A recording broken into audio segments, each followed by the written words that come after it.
may have damaged my copy of Big Rig, my only copy. Good thing there's a million more of them out there I could probably pick up. All Make right. yourself big. Come on now, let's do this proper. She said, all right, there we go. hey. All right. All right. First thing we're going to do here on this version of What's Good is talk about the stuff I picked up for free comic book day. This is an all free comic book day. What's good? The stuff that I read so far. I picked up a couple things that I have not had a chance to read, but everything I read, here's what I thought of it. First thing up, Post Malone's Big Rig. Post Malone, Big Rig. Post Malone, Big Rig. I mentioned Post Malone's Big Rig. All right, so this whole thing is gosh, I don't know much about Post Malone. I just assume he's like most celebrities.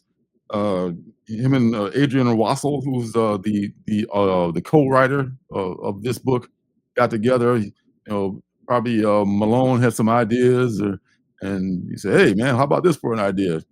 And the way it kind of reads is almost like, I don't know. I had this idea. What if? Now, stay with me. What if there was a giant big rig, a giant car, a giant truck that lands in medieval times, and demons are already, like taking over the earth and killing people left and right and shit like that? How fucking cool would that be? Okay, I think that's my guess is that's what the genesis of this is. I wasn't there. I can't say shit, but I mean, I would bet the farm that that's what it came from. Based on that, I would say that the star of this book to me is I don't know if you read it yet or how you feel about it, sir. Is the art by Nathan Gooden. Nathan Gooden just knocks this art out of the park with all this fine line work and this grayscale. I guess maybe he colored it too. That is the star of this book here. It's just it's some people being terrorized first by demons running wild all over Europe, I guess, and all of a sudden this rig lands, and some guy. I mean, the guy who starts driving the truck, who figures out that, hey, this is how this thing works. I don't know where he came from. It's just this dude, unless I just didn't read it right, he just appeared out of nowhere, or just like, all right, this must be how this works. I'm gonna put this hat on, and he's got like two crutches. He's like a priest or something who's been run a follow of the church. Got tattoos on his face. He puts on the cap like he knows how the cap goes. If he's like from the Middle Ages, does he know what the hell this thing is? Does he know what to step on as far as like what'll make the truck go? And and it just comes second nature to him. He gets into the cab of the truck, and he just puts the cap on. I guess the cap's got some kind of magical powers too, and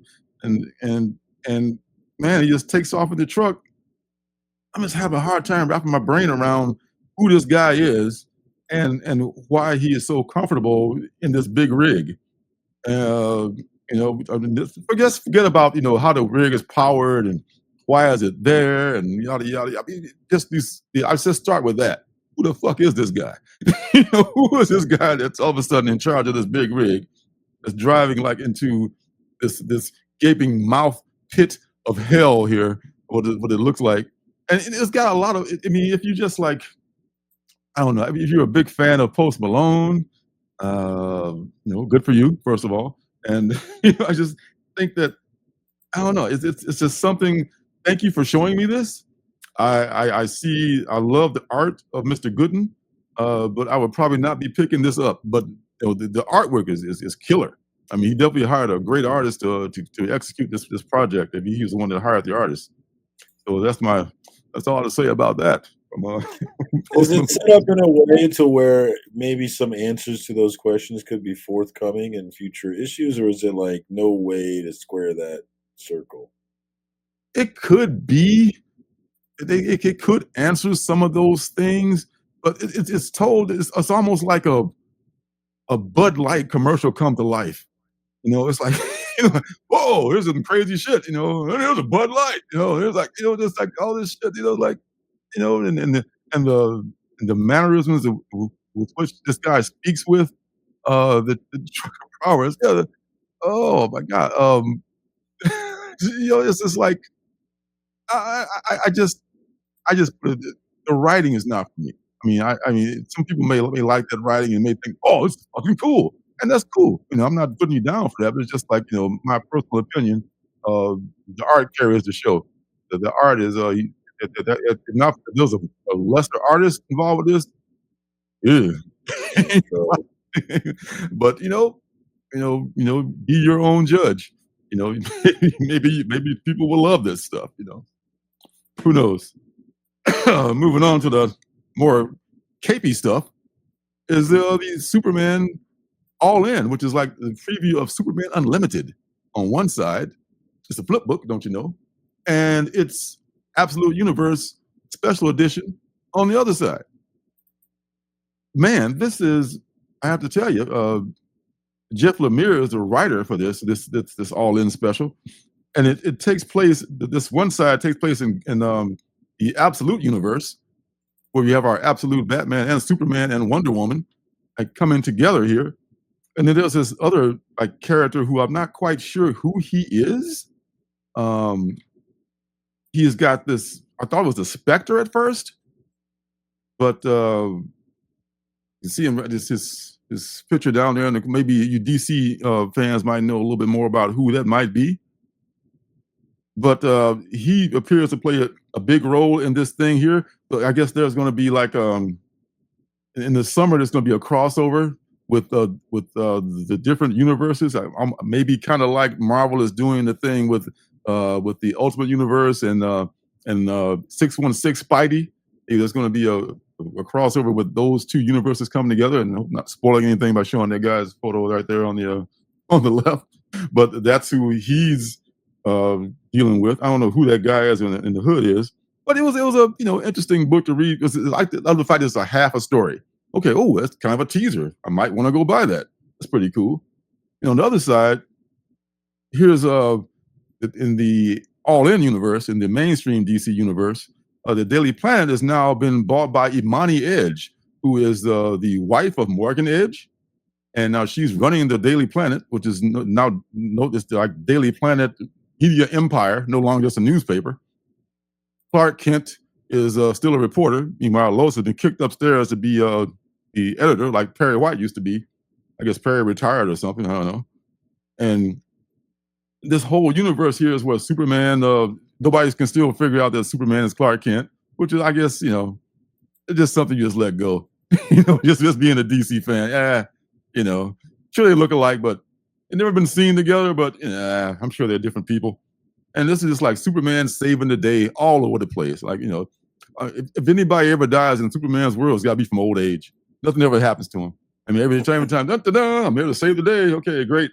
So that's what makes. Wouldn't that be nice? Wouldn't that nice if you could just come like, just jump in front of that train as soon as about to run into that car. I heard it about superhearing. I got there in time to save it, which is cool. I mean, Superman is going to be Superman, and he's trying to save the day from the Earth being hit by this asteroid. And this asteroid is covered with this like almost impenetrable metal, but that's a trick because Superman bursts through that impenetrable metal, which is not super impenetrable, and as it turns out to be an asteroid made completely of kryptonite. Got him. Oh my God! And that's where Superman Unlimited comes in. And so, be sure to pick that up at your local stores, folks, when it comes out later on this summer. And there's your ad for this book. So it does its job, and it was fun. It was, especially Superman fans are going to love this, and the Absolute Universe is represented in here too. So yeah, that's pretty nice. On the Marvel side, there's Amazing Spider-Man and the Ultimate Universe. They're somehow, I guess, Miles Morales, of course, has come from the Ultimate Universe, and he is coming to the 616. But he's, I'm getting a little homesick. Maybe I want to go back to the Ultimate Universe. And I got this card that the maker gave him. The maker, I guess, also came from an Ultimate Universe. They gave him a card in case you ever want to go back. Here's a blank card that'll get you back into that universe. So Miles decided to take him up on that, but guess what? There's more than one ultimate universe. There's this one he came from, and there's the one that currently is is going on, which is the one that we're all enjoying right now. This new ultimate universe with a different Spider-Man in it, and I don't know if there's a Miles in it. So there's a lot of shit that's going on there with this little sister, which may end up getting him in trouble. As she discovered that card too, so she might end up going to that universe. And also, there is the mainstream Spidey thing, a Peter Parker Spidey thing, where he's talking about the three spiders, him, Venom, and also Carnage. Carnage is now Eddie Brock, and Venom, as we all know, is Mary Jane and all that jazz. So but there's also a thing happening with them that involves Hell, and I'm wondering if this is a teaser for the Hellgate character, which was a character that was shown on one of the variant covers of the new run of Spider-Man #1. But this could be a way to I guess tease that Hellgate is coming, and it's going to involve Peter, Venom, and Carnage.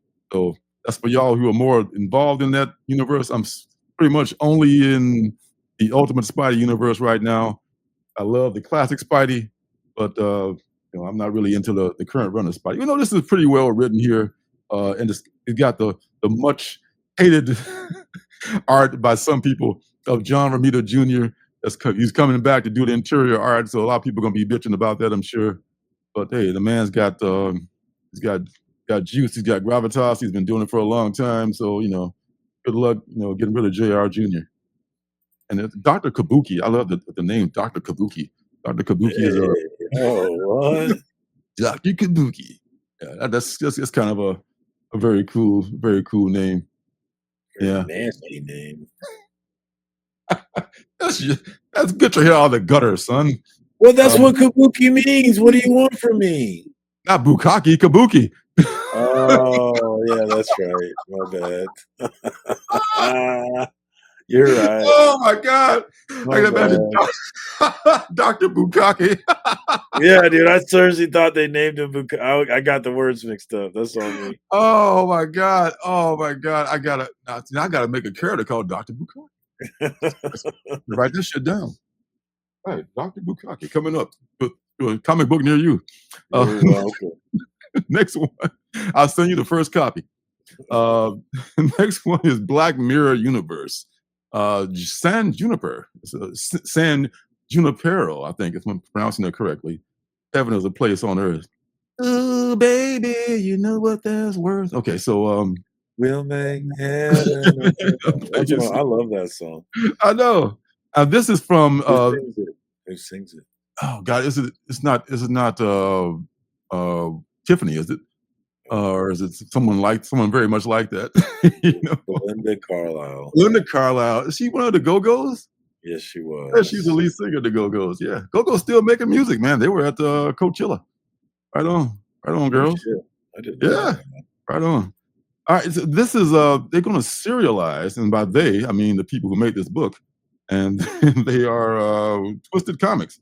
Twisted Comics is going to be serializing a lot of the Black Mirror episodes. Now, I've only seen a few, but everyone that I've seen has been pretty awesome. And this is apparently a very familiar Black Mirror episode that this book is based on, about this girl who's kind of a square, and she meets this other girl who's like, very outgoing and party girl at this bar, and she is kind of like, becomes this Svengali in her life, I think, kind of a thing. And this book is very well drawn. Another super well drawn comic book. And San Jupiter. Okay.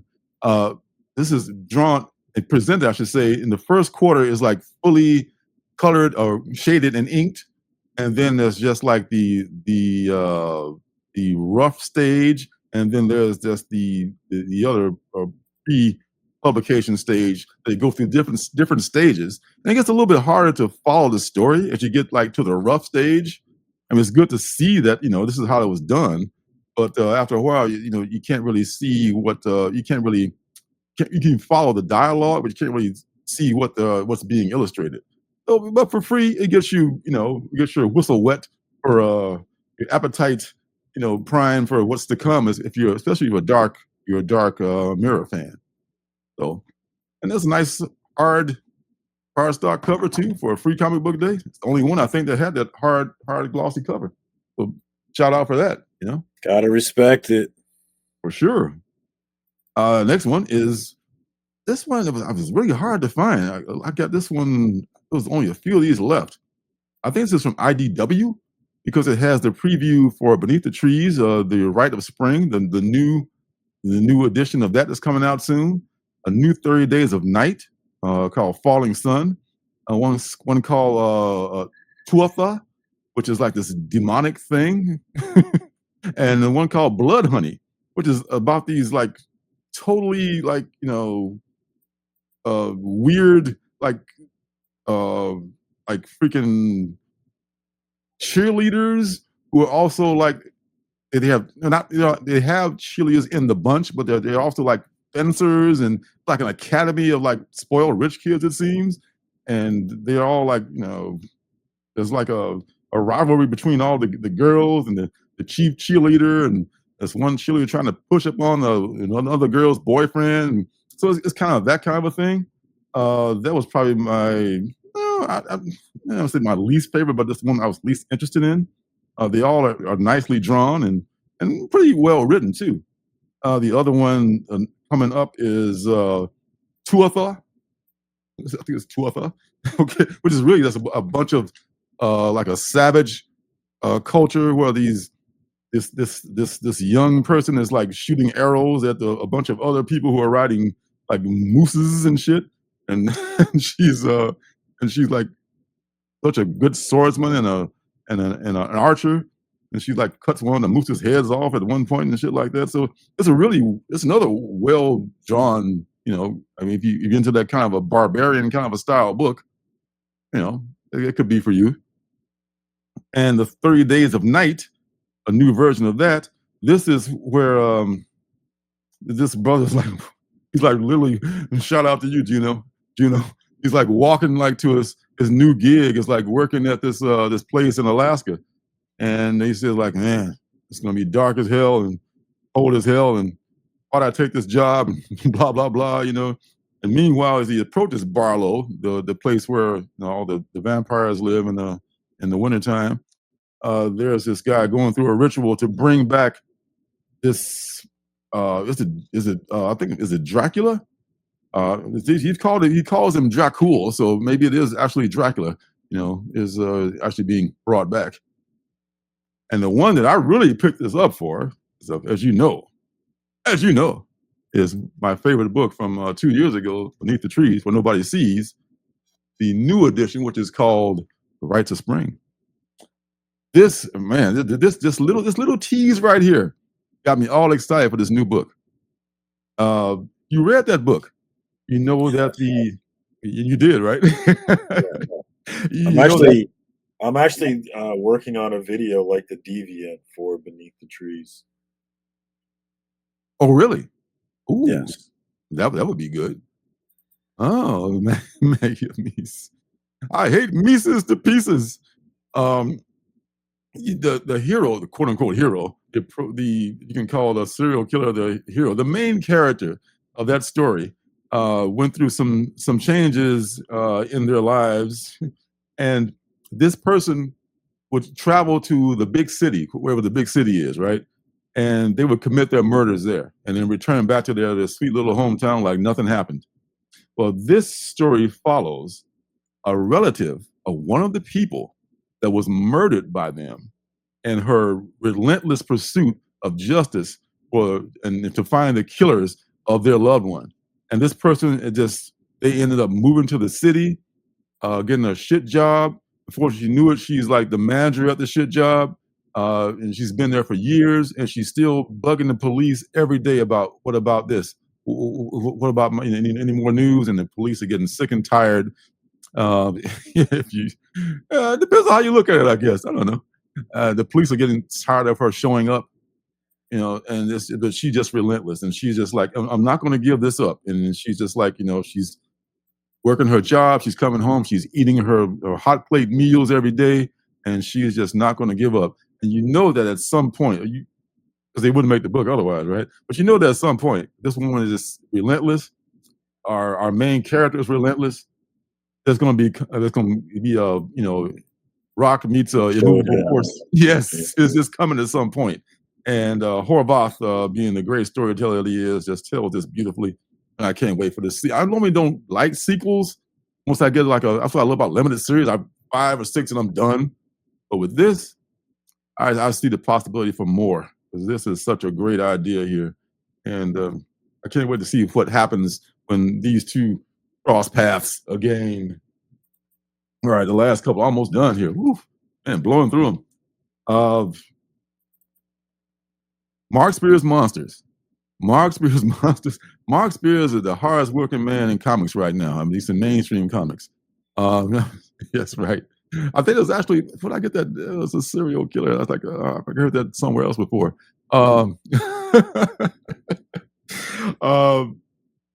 He had the time to do an entire standalone free comic book day book. You know, this dude, I don't know what his process is. I don't know if I don't care, but he's good at whatever it is he's doing. And he writes his own stuff. He does everything except lettering. He could probably do that too, because you can do it electronically. You just probably don't have time to do it. And the standalone story here is about this clown who goes by Mr. Fun E Bones. And Mr. Fun E Bones is just a piece of crap child killer. Not only that, he's a cannibal. He's a child cannibal. Makes it even worse. Could it be worse? Yes, it could be worse. And yeah, I know, right? And he illustrates this with such, you know, such Stephen King horror style, with this little innocent child and this monster who is barely saved by this other individual who comes along at the last minute and without any spoilers. It's not really a deep plot, but it's just kind of an exercise to show how Mark Spears does his work and expand his world of monsters.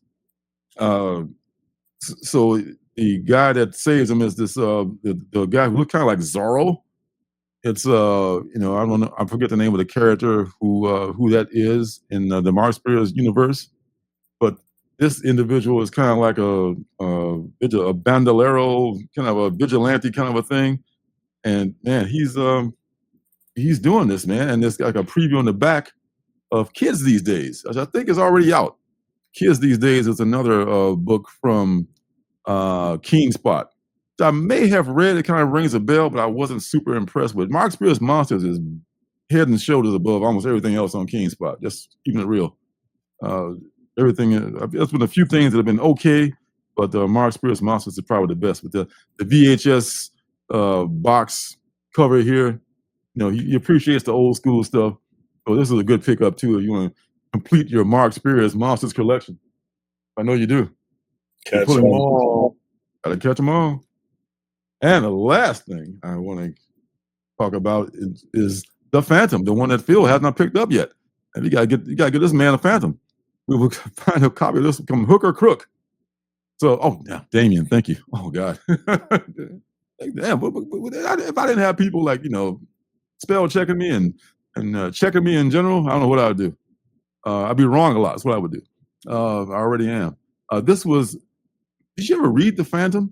The Phantom in the old. I think I probably asked you this already last week.